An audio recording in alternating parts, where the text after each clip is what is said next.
तो पहले हम पढ़ेंगे इक्वल वेक्टर। इक्वल, इसका नाम से ही पता चलता है कि ये इक्वल। अभी एक वेक्टर को हमने रिप्रेजेंट कैसे की थी, ये एक समझो ए वेक्टर, शॉर्टली मैंने नाम दिया ए वेक्टर।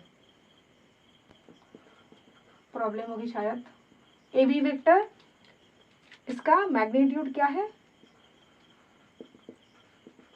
ए बी का मॉड समझो 5 है। ओके, एंड फिर से मैंने एक वेक्टर ले ली सी डी, इसका भी मैग्नीट्यूड कितना है 5।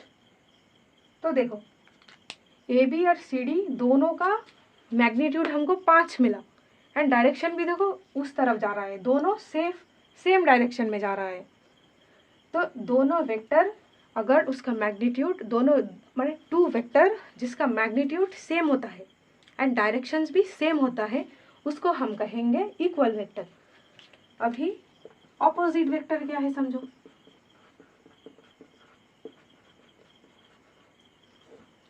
ऑपोजिट वेक्टर मतलब देखो ये है अपना ए बी वेक्टर, तो इस वेक्टर को डायरेक्शन को उल्टा कर दो, तो समझो ये है अपना यही सी डी को, ये ए बी जिसका मैग्नीट्यूड कितना था 5, सी डी को हम सिर्फ डायरेक्शन उल्टा कर दिया, तो इसका मैग्नीट्यूड तो वही रहेगा ना 5, लेकिन डायरेक्शन कितना होगा ऑपोजिट। तो हम कह सकते हैं A B is equal to minus C D, कह सकते हैं क्या, क्योंकि इसका मैग्नीट्यूड सेम है, सिर्फ डायरेक्शन ऑपोजिट है। तो ए बी और सी डी को हम इक्वल कह सकते हैं, लेकिन एक माइनस लगा देंगे क्योंकि इस सी डी का डायरेक्शन ऑपोजिट है। और यहाँ पे हम कह सकते हैं ए बी वेक्टर बराबर सी डी वेक्टर।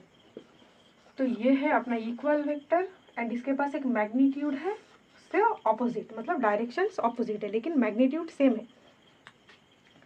तो इक्वल वेक्टर मतलब दोनों वेक्टर का मैग्नीट्यूड एंड डायरेक्शन सेम होगा, ऑपोजिट मतलब दोनों वेक्टर का मैग्नीट्यूड सेम होगा, सिर्फ ऑपोजिट डायरेक्शन होगा।